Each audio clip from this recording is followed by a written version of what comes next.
Olá a todos e todas! Hoje a gente vai começar com a aula de rochas ígneas na aula prática. A gente já teve aulas teóricas anteriormente e hoje eu vou mostrar para vocês algumas amostras aqui na sala de minerais e rochas da UFLA. Primeiramente, a gente vai voltar um pouco nas primeiras aulas que a gente teve, começando pelo conceito de o que é rocha. A gente aprendeu que os minerais são formados de elementos. Então, o conjunto de elementos formam os minerais e o conjunto de minerais formam as rochas. Então, a rocha, ela basicamente é um material que é formado por um ou mais mineral, ou então, ela pode também ser formada naturalmente. Aliás, ela tem que ser formada naturalmente. E também pode ser formada por materiais amorfos ou vítreos. Esses materiais amorfos ou vítreos, a gente vai ver aqui nas amostras, como por exemplo, a gente tem a pedra pómez. Temos aqui até uma amostra maior. A pedra pómez é um material que se solidificou tão rapidamente que não deu tempo do ar sair de dentro do material. Por isso que ela tem essa porosidade tão elevada. E se vocês tiverem a oportunidade de pegar ela, vão ver que ela é bem leve, justamente por ela conter muito ar na sua composição. Que quando ela conseguiu resfriar, por o resfriamento ser muito rápido, ela expulsou o ar, mas ficou aqui o formato gravado na rocha, para nos mostrar como que ela foi formada.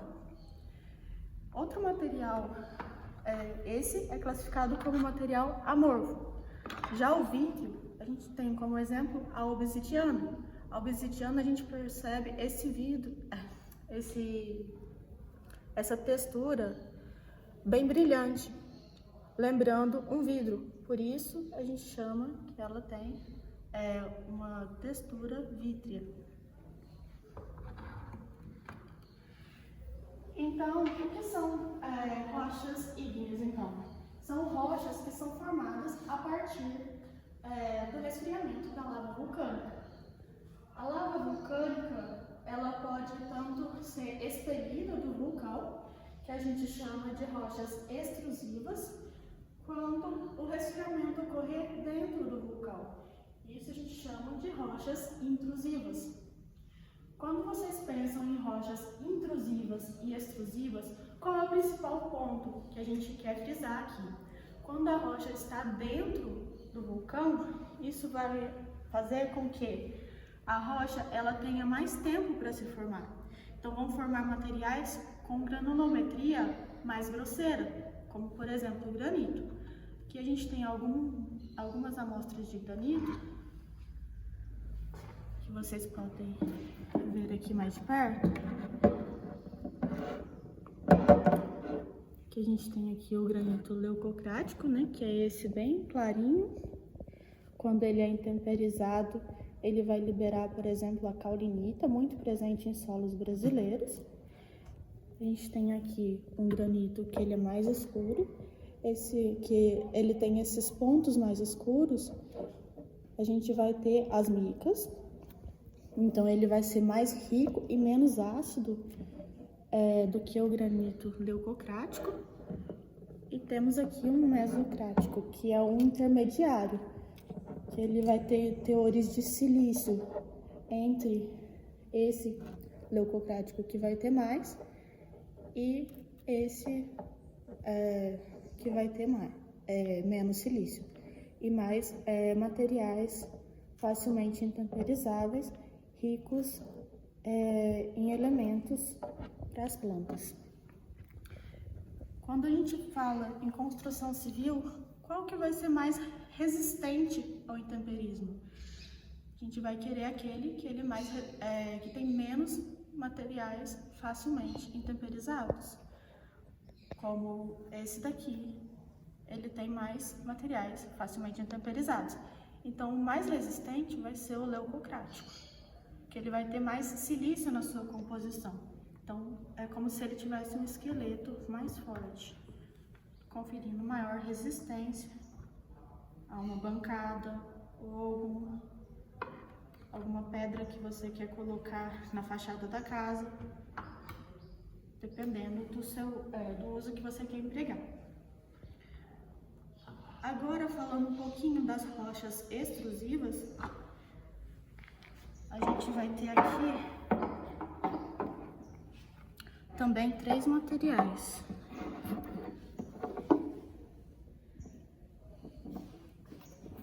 Passando de um resfriamento muito rápido, vocês podem ver aqui que a textura é bem fina, de um resfriamento mediano e um resfriamento um pouco mais lento. E quais que são os nomes dessas rochas? Para o resfriamento muito rápido, a gente tem o basalto, com essa granulometria bem fininha. Passando aqui pelo intermediário, que é o diabásio, que ele já vai ter uma textura entre o basalto e o gabbro. E a composição química deles? A composição química deles é a mesma. O que vai mudar é o tempo de resfriamento. Então, para vocês verem aqui como que o tempo de resfriamento pode influenciar na textura das rochas.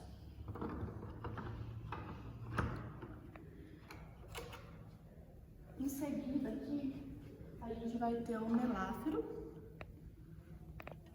O meláfero a gente consegue ver a granulometria dele um pouco mais grosseira. Por que essa granulometria está um pouquinho mais grosseira? A gente consegue ver esses pontos mais esverdeados. Por que isso? O meláfero, ele é uma rocha que ele tem uma composição uniforme, mas tem alguns minerais ali que dão essa coloração esverdeada à rocha, fazendo com que ele fique com esse aspecto. Agora, a 10ª rocha que a gente vai ver aqui é esse basalto amidaloidal. Esse basalto amidaloidal, ele vai ter o quê? Vai ter a glauconita, que é esse mineral que a gente consegue ver aqui, ó, que ele é bem distinto da matriz da rocha. E fica bem bonito aqui, se vocês virem. Esse tipo de rocha ele pode ser usado, por exemplo, em joalheria, que fica bem bonito, uma matriz bem distinta dos minerais que estão aqui inseridos nos poros dessa rocha. Isso acontece por quê, gente? Porque o magma, ele não é uniforme. Então, ele vai ter diferentes elementos ali dissolvidos. E o magma, como eu falei em aulas anteriores, ele vai ter a parte que é sólida, a parte que é líquida e a parte que é gasosa. Por isso que a gente vai ter rochas como essa daqui, com uma porosidade elevada, justamente pela parte gasosa. Mas quando a gente tem um magma mais denso, pode estar ali dissolvido partículas sólidas e uma parte um pouco mais viscosa, o que faz com que essa rocha tenha esse aspecto. A parte mais viscosa que vai resfriar numa velocidade diferente da parte sólida.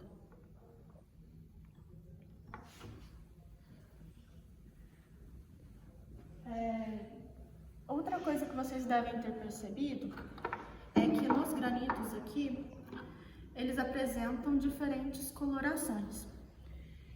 Essas diferentes colorações, elas não são dadas pelo tempo de resfriamento, mas sim pela sua composição. Mas vocês podem me perguntar, mas como assim composição? Não é tudo granito? Sim, é tudo granito. Mas o que faz uma rocha ser uma rocha? Ela vai ter minerais principais que vão estar constantes em todas as rochas denominadas por aquele nome. Então, os minerais principais, eles vão estar presentes nas 3 rochas. Mas elas são de cores diferentes, por quê? Porque existem também os minerais acessórios. Eles estão lá com um 1% da rocha, com 1% da composição da rocha, ou algo assim. Mas ele já consegue alterar a coloração que dá a essa rocha. Esse que está mais róseo, provavelmente ele vai ter aqui um pouquinho de minerais contendo ferro. Esse que está mais esbranquiçado, ele vai ter mais caulinita. Já esse daqui que tem pontuações mais escuras, provavelmente ele vai ter maiores teores de micas, como a biotita, do que esses dois aqui em comparação.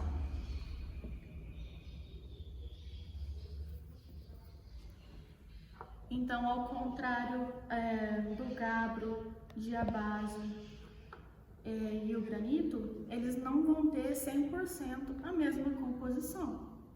É claro que mesmo o gabbro, o granito e o diabase, eles vão ter algumas variações na composição, porque como eu falei anteriormente, o magma, ele não é uniforme, então ele vai ter pequenas variações em cada mineral que vai sendo formado. No caso desses aqui, variou-se a textura, porque tempo de resfriamento. No caso destes, não foi o tempo de resfriamento só que modificou. Apesar de você ver que esse mesocrático, ele tem uma granulometria mais grosseira, então ele teve mais tempo para se formar, eles vão ter esses minerais acessórios distintos que fazem com que eles tenham colorações diferentes. Então, se vocês forem numa marmoraria, vocês vão verificar que há uma gama enorme de tipos de granito que você pode adquirir. Por isso que a sua casa pode ter aí diferentes colorações dessa rocha. Então, a gente primeiro falou sobre o que é rocha. Falamos que as rochas ígneas elas podem ser intrusivas, formadas dentro do vulcão, e extrusivas, formadas fora do vulcão. Além disso, as lavas, como a gente já viu em aulas anteriores, elas podem ser divididas em 3 tipos, sendo elas a riolítica, que é a mais ácida, a andesítica, que é a mediana, e a basáltica, que é a mais básica. Então, o próprio nome já diz, né? Basáltica por conta dessa basicidade dela.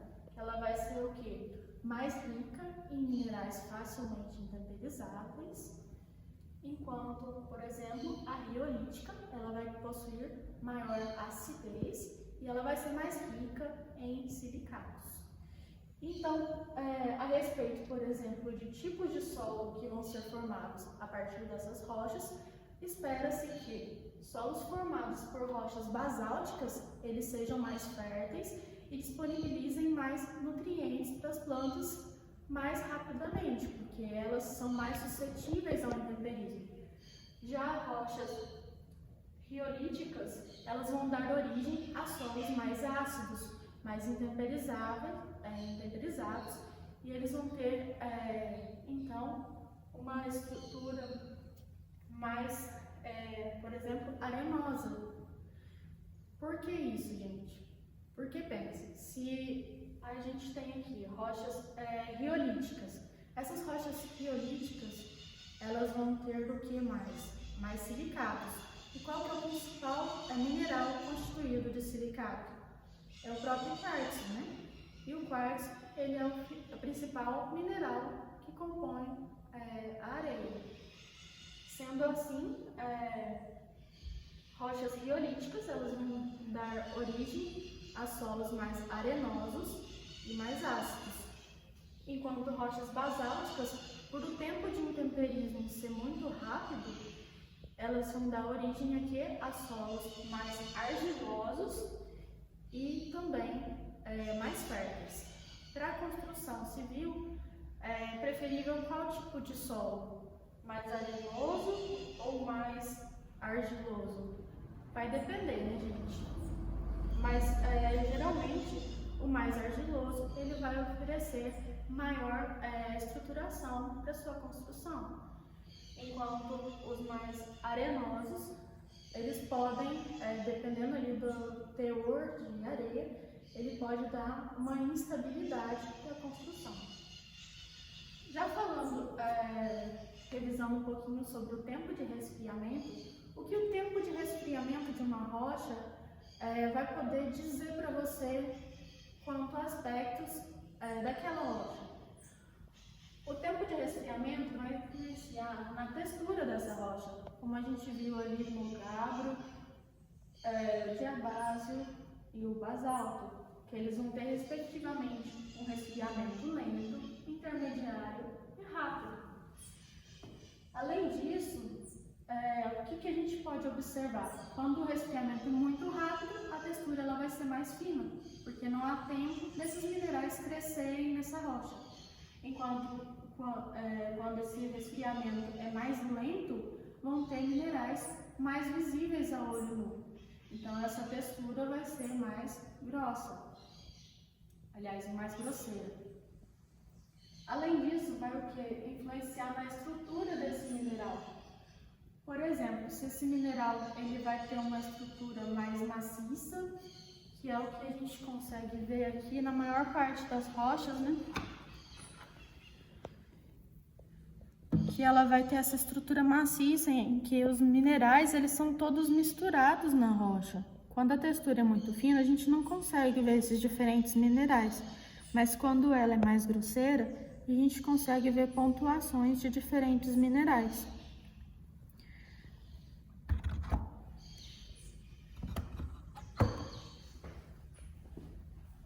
Isso por exemplo, na estrutura maciça. Existem outros tipos de estruturas que a gente pode ver aqui, por exemplo, nesse mineral,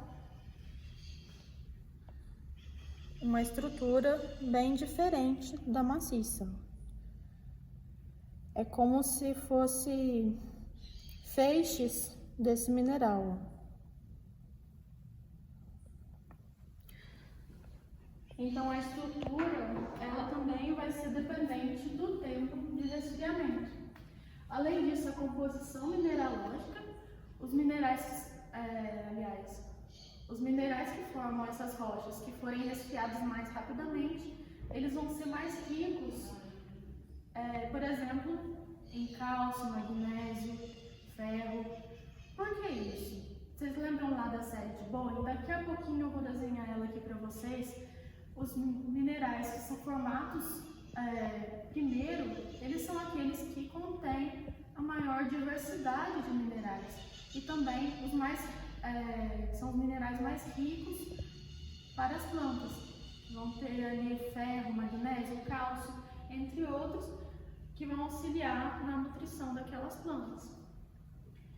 No caso, isso também vai influenciar no tempo de intemperismo, que essa rocha, aliás, no tempo em que essa rocha demora para ser intemperizada e na sua resistência. Então, lavas semelhantes, a gente falou aqui de lavas mais ácidas, lavas mais básicas.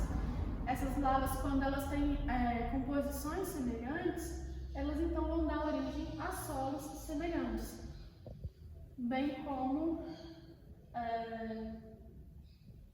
Por que isso? Justamente por conta da sua mineralogia. Uma curiosidade que eu deixei aqui para vocês é que o basalto com glauconita, ele é formado principalmente no fundo do mar, contendo aí essas glauconitas. Gente, agora falando um pouquinho sobre a série de Bowen, eu já falei em aulas anteriores, mas é bom sempre relembrar, porque a série de Bowen, apesar de tratar da cristalização dos minerais, ela influencia muito as rochas, porque, como eu falei anteriormente, as rochas elas são formadas pelos minerais, certo? Então, a série de Bowen, ela basicamente tem minerais que são formados primeiro, então o resfriamento é muito rápido, e minerais que são formados por último, que é aquelas que têm mais tempo, aqueles minerais que têm mais tempo para ser formados. E a gente tem também a série descontínua e a série contínua. O que significa isso? Quando a gente tem a série descontínua, significa que o mineral anterior, parte dele, ele é incorporado ao magma novamente para formar o próximo. Enquanto a série contínua, se acabou determinado mineral na formação do primeiro, esse mineral ele não vai ser destruído para ser formado o próximo. Então aqui a gente começou com um magma que ele era rico em cálcio, formou-se a anortita. Mas o próximo mineral que foi formado já não tinha tanto cálcio para sua formação. Então foram sendo formados minerais com cada vez menos cálcio, até sobrar, por exemplo, só o sódio. Então aqui a formação do primeiro vai influenciar no tanto daquele elemento que tem ali no magma para a formação dos demais. Enquanto na série descontínua, parte do anterior vai ser incorporada ao magma para a formação do posterior. E essa ordem de formação, ela se dá quanto ao quê? Ao tempo de resfriamento do magma. Então, se aquele mineral, se aquela rocha está sendo formada no interior do vulcão, ela tem mais tempo. Então, tendo mais tempo, ela vai formar o quê? Minerais com maior estabilidade a menores temperaturas. Enquanto se a gente, por exemplo, tem um magma extrusivo, ele entra em contato com a atmosfera e resfria muito rápido. Quando ele resfria muito rápido, o que acontece? Ele vai ter uma estrutura mais fina, aliás, uma textura mais fina, e vai ter o quê? Mais minerais lá para formar essa rocha, mais elementos para formar esses minerais que vão formar a rocha. Então vai ser uma rocha mais rica, mas menos resistente ao intemperismo e menos estruturada. Enquanto as rochas que são formadas a menores temperaturas, elas vão ter o quê? Maior estabilidade, então elas vão ser mais resistentes ao intemperismo. Entretanto, elas vão ser menos ricas em minerais facilmente intemperizáveis, que seriam, por exemplo, benéficos para as plantas. Então, isso em solos vai conferir o quê? Solos mais estruturados, só que com menor riqueza de nutrientes. Enquanto esses formados por exemplo, olivina, piroxênio, fibólio, biotita, esses solos eles vão ser mais ricos em nutrientes, mas vão ser formados muito mais rápido. Por quê? Porque essa rocha ela é mais facilmente intemperizável, ela tem menos o que? Silício. Enquanto esses formados depois vão ter mais silício, que vai conferir resistência a esse material e também ao solo que vai ser formado, que vai ser mais estruturado.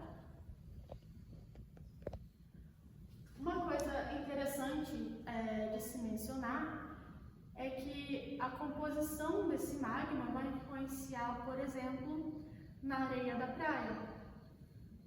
Em locais onde o vulcanismo ele é mais recente, vai ter mais do que minerais facilmente intemperizáveis na areia. Isso faz com que, por exemplo, tenhamos no Havaí areias verdes. Por quê? Porque são ricas em olivinas. Enquanto no Brasil, predominantemente, um país tropical com altas pluviosidades e temperaturas, faz com que os solos e os minerais sejam altamente intemperizados. Então, nossas areias vão ser o quê? Mais ricas em quartzo. Por isso, nossas areias são mais branquinhas. É claro que a gente vai falar um pouco mais disso nas rochas sedimentares, mas é bom já mencionar aqui para vocês. Um exemplo muito claro de tempo de resfriamento das rochas a gente tem nos geodos. Os geodos, a gente consegue ver que na parte interior deles tem uma granulometria bem grosseira, que a gente consegue separar os minerais a olho nu, enquanto na parte exterior ele é praticamente amorfo. Olhando aqui, ó, ele é praticamente amorfo. Então, o que fez isso? Pensem vocês que tínhamos um bolsão de magma. No interior tinha ar, como vocês podem ver aqui, que tem uma cavidade nessa rocha. Mas na parte interior, ele teve mais tempo para se formar do que a parte exterior. Isso faz com que a textura do interior seja mais grosseira, enquanto o exterior seja bem liso, podendo chegar a ser vítreo, dependendo do geodo que vocês pegarem. O geodo ele não é considerado um mineral, ele é considerado uma formação geológica.